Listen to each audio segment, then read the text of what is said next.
Excusez-nous pour l'arrêt de la vidéo. C'était juste un problème technique. Donc nous allons continuer. Nous étions à Matthieu 28, verset 18 à 20. Nous avons lu. Nous avons vu que là-bas, il s'agissait d'une convocation, plutôt d'un mandat. C'est un mandat que Dieu a donné aux apôtres d'aller prêcher par tout le monde, de faire de toutes les nations des disciples. Par contre, pour les femmes, quand l'ange et Jésus lui-même les parlaient, il a dit, allez dire à mes frères. Il n'a pas dit, allez dire à tout Israël. Il n'a pas dit ça. Donc, le ministère est un appel. Le ministère est rattaché à la prédication de la parole. Les femmes n'en font pas partie. La femme n'a pas droit au ministère. Allez dire à mes frères de me retrouver en Galilée, c'est une commission et non un mandat. Par contre, pour les apôtres, c'est un mandat, c'est un impératif. Il dit, allez par tout le monde et de faire de toutes les nations des disciples, les baptisants. Donc, c'est les apôtres qui vont prêcher, qui vont baptiser et qui vont enseigner. Il n'y a pas de femme dedans. Et dans le livre de Marc 16, à partir du verset 15, c'est la même chose. C'est la même chose aussi. Jésus demande à ce que les apôtres aillent prêcher et de faire convertir des gens. Celui qui sera baptisé celui qui croira et sera baptisé sera sauvé. Par contre, celui qui ne croira pas sera condamné. Ça, c'est le travail des apôtres. Les femmes n'ont rien à voir là-dedans. La femme n'a pas droit au ministère. Elles n'ont pas droit au ministère. Et ces faux apôtres, ils ont blagué les gens parce que quelque part, dans les livres de Corinthe et de Timothée, Paul a dit quelque chose. Paul a dit quelque chose. Frère, tu vas prendre d'abord le livre de 1 Timothée 2, à partir du verset 9 d'abord. 1 Timothée 2. À partir du verset 9. 1 Timothée 2, verset 9. Oui. Je veux aussi que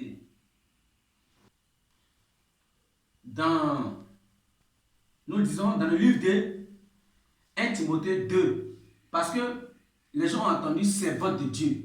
Et parce que servant de Dieu, c'est la prédication de la parole. Et parce que être servant de Dieu, c'est que tu as droit au ministère. Non, nous sommes désolés. Être servant de Dieu ne fait pas de toi ministre. Ne fait pas de vous des prédicatrices de la parole de Dieu. Être servant de Dieu, c'est la Bible qui va expliquer cela. 1 Timothée 2, verset 9. 1 Timothée 2, verset 9. Oui. Je veux aussi que les femmes, oui, vêtues d'une manière décente, les femmes vêtues d'une manière décente, avec pudeur et modestie, ne se pas ni détresse, ni d'or, ni de perles, ni d'habits somptueux, mais qu'elles se parlent de bonnes œuvres, comme il convient à des femmes, oui, qui font profession de servir Dieu, de servir Dieu. Voici comment la servante de Dieu sert Dieu. La servante de Dieu ne sert pas Dieu dans le ministère. Nous sommes désolés. La servante de Dieu ne sert pas Dieu dans le ministère. La femme de Dieu sert Dieu en étant naturelle, en étant vêtue de la tête aux orteils dans la nature, naturellement, étant naturelle. Une femme qui balaie dans les temples, elle sert Dieu. Une femme, lorsqu'on parle de Dieu et elle applaudit, elle sert Dieu. Une femme qui s'habille décemment, c'est Dieu. Une femme qui ne fait pas des mèches, elle sait Dieu. Une femme qui ne met pas de rouge à lèvres, qui ne se maquille pas, elle sait Dieu. Une femme qui n'aime pas les bijoux, les perles, les choses somptueuses, elle sert Dieu. Une femme qui n'aime pas les vêtements somptueux, c'est-à-dire des vêtements qui attirent des hommes envers elle, des vêtements qui séduisent des hommes, une femme qui ne porte pas ça, elle sert Dieu.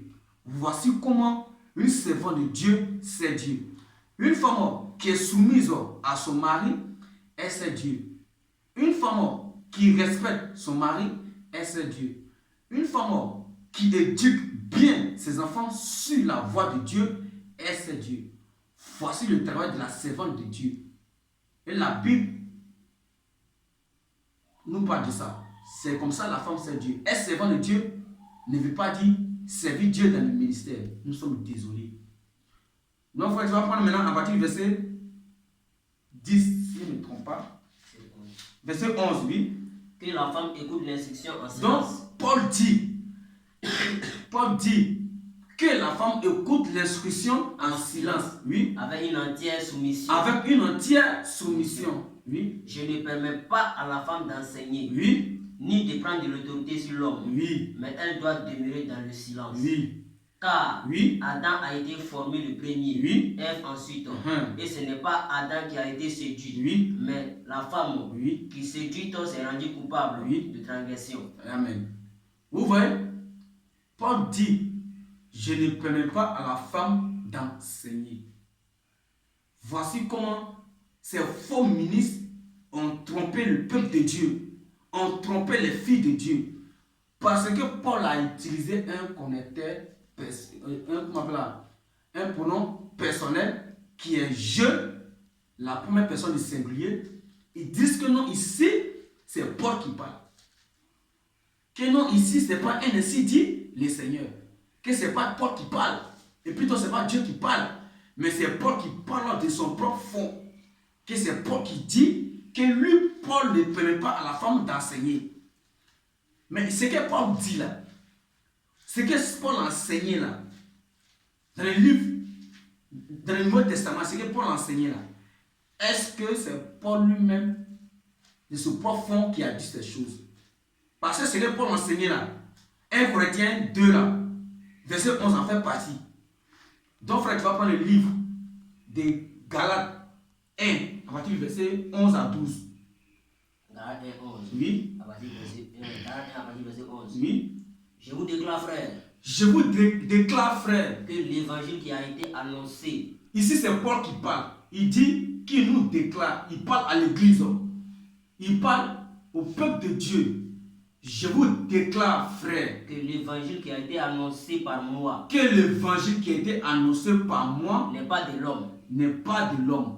Car je ne l'ai ni reçu, il n'a pas reçu l'évangile, ni appris d'un homme, il n'a pas appris l'évangile d'un homme, mais par par une révélation de Jésus-Christ. Par une révélation de Jésus-Christ. Donc, où Paul, dans 1 Timothée 2, verset 11 à 14, là, où Paul dit, je ne permets pas à la femme d'enseigner, ni de prendre de l'autorité sur l'homme, là. Ça fait partie des révélations de Jésus-Christ. C'est Jésus-Christ qui lui a révélé cela. Et pour le confirmer, il va plus loin. Dans le livre de 1 Corinthiens 14, à partir du verset 33. Qu'est-ce que Paul dit? À partir du verset 33 à 38. 1 Corinthiens 14.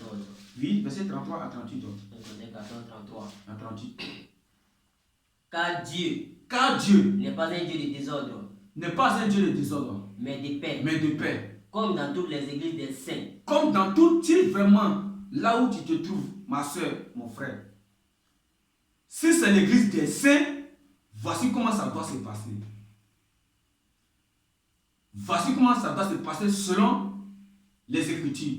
Si là où tu te trouves, c'est l'église des saints, voici comment ça doit se passer. Voici, frère.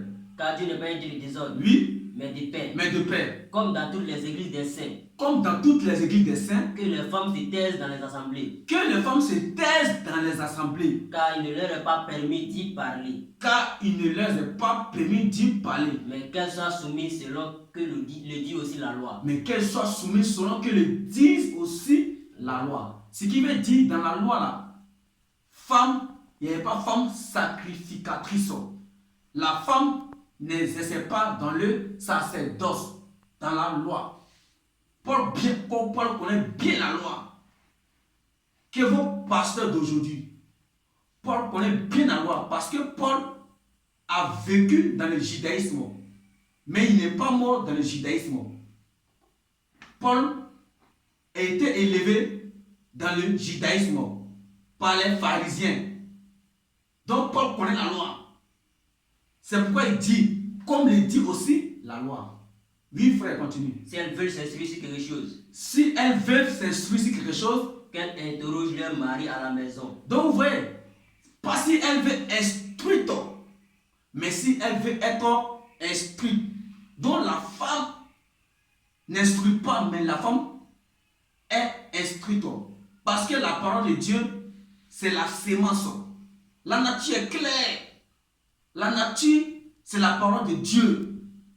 Dans la nature, la femme n'apporte pas de sémence. Or, la parole de Dieu est une sémence. C'est pourquoi Jésus pouvait dire, un jour, un semeur sortit pour s'aimer. Je crois que vous connaissez bien ce parabole du semeur. Un semeur sortit un jour pour s'aimer et il a semé des graines sont tombées dans la rue, parmi les rochers, d'autres, Donc, lorsque les disciples ont dit de s'aimer, plutôt d'expliquer le parabole du semeur, Jésus dit, celui qui sème la bonne semence, c'est le Fils de l'homme. Et la semence, c'est la parole. Et le champ, c'est les hommes. Donc ici, la femme n'apporte pas de sémence, mais c'est l'homme qui apporte la sémence. Parce que la sémence se trouve dans l'homme. Donc c'est l'homme qui prend la sémence et qui la dépose dans la matrice de la femme. Parce que la femme est le laboratoire de l'homme. Là où l'homme dépose sa sémence. Donc aussi dans le spirituel, c'est l'homme qui donne la sémence à l'église, à l'épouse de Jésus-Christ. Parce que l'épouse de Jésus-Christ, au plan spirituel, est femme. L'église est femme au plan spirituel. L'église est l'épouse de Jésus-Christ. Donc c'est l'autorité qui est l'homme qui apporte la sémence à l'épouse de Jésus-Christ. Donc femme ne l'instruit pas, mais elle est instruite. Vas-y frère. Si elles veulent s'instruire sur quelque chose, Oui. qu'elles introduisent leur mari à la maison. Amen. Car il est malséant à une femme. Il est bienséant. Il est malséant à une femme. Il est bienséant. Il est malséant à une femme. La Bible dit il est malséant à une femme de parler dans l'église. Vous voyez, ici, ils ont menti encore sur le verset que non, c'est avec ces femmes doivent se taire dans l'assemblée. Non. Ici, le mot parler stipifie la prédication. Veut dire la prédication, c'est la prédication dont la Bible parle ici, en disant il est malséant à une femme de parler dans l'église. Ici, il s'agit de la prédication. Sinon, quand la femme veut faire la prophétie, elle ne sort pas dans l'assemblée pour aller faire prophétie dehors pour venir s'asseoir. Non, c'est dans l'assemblée qu'elle fait la prophétie. Lorsque la femme veut parler en langue, elle ne sort pas de l'assemblée pour aller parler en langue dehors pour venir dans l'assemblée. Non, c'est dans l'assemblée qu'elle parle en langue. Mais en prophétisant et en parlant en langue, elle parle. Elle parle. Elle rend témoignage aussi, elle parle. Mais ici, quand la Bible dit il est malséant à une femme de parler dans l'église, il s'agit de la prédication. Quand vous prenez d'autres versions de la Bible dit il est malséant à une femme de prêcher dans l'assemblée, de prêcher dans l'église. Continue le petit frère. Est-ce de chez vous? Maintenant, vas-y frère. Est-ce de chez vous que la parole de Dieu est sortie? Donc Paul s'adresse à vous, vous qui laissez les femmes prêcher, ou bien vous qui donnez le ministère aux femmes là. Paul demande, est-ce de chez vous que la parole de Dieu est sortie? Ou est-ce à vous seul qu'elle est parvenue? Ou est-ce à vous seul qu'elle est parvenue? Si quelqu'un croit être prophète, alors si quelqu'un croit être prophète ou inspiré, qu'il reconnaisse que ce que je vous écris, ce que je vous écris est un commandement du Seigneur, est ainsi dit le Seigneur, est ainsi dit l'Éternel. Parce que dans 1 Timothée 2, 11 à 12, il n'a pas précisé, il a parlé. Maintenant ici dans 1 Corinthiens 14, 13 et 14, 33 à 38, il dit que c'est un commandement de Jésus-Christ que la femme ne doit pas prêcher. Maintenant quand nous allons plus loin, ils ont blagué encore les gens. Que non, que dans Corinthiens là, que c'est seulement aux habitants de Corinthe que Paul s'adressait. 1 Corinthiens 1:1. Que c'est seulement à eux que Paul s'adressait. Que non, il ne s'agit pas de tout le monde. Que là-bas, parce que les femmes étaient insoumises, donc c'est aux femmes de là-bas que Paul parlait. Mais il y a un verset dans même Corinthiens là. Vous dites que Corinthiens là, le message de Corinthiens là, c'était adressé seulement aux Corinthiens. Non? On va voir. Il y a un verset aussi dans Corinthiens, on va voir seulement. Si c'est les Corinthiens seulement qui doivent agir comme ça. 1 Corinthiens 6, à partir du verset 18, frère. 1 Corinthiens 6, 18. verset 18. Oui. Fuyez l'impudicité. Fuyez. L'impudicité. Vous voyez. Est-ce que c'est dans Galates? 1 Corinthiens 6, 18. C'est dans même Corinthiens. Donc ici, si nous voulons comprendre selon votre logique, c'est seulement les Corinthiens qui doivent fuir l'impudicité. Et puis nous là, on nager dans l'impudicité. Selon votre compréhension, si vraiment la lettre de Corinthe est adressée uniquement aux femmes de Corinthe ou bien aux gens du Corinthe, c'est que c'est nous seulement, nous là, nous devons vivre dans l'impudicité. Donc vos mensonges n'ont pas pu tenir face à la parole de Dieu. C'est faux. La lettre adressée aux Corinthe là, s'adresse à toute la terre. 1 Corinthiens 1:1. 1 Corinthiens 1:1, vas-y frère. Paul, appelé à être apôtre de Jésus-Christ. Appelé à être apôtre de Jésus-Christ. Par la volonté de Dieu. Par la volonté de Dieu. Et le frère de Sosthène. Et de frère Sosthène.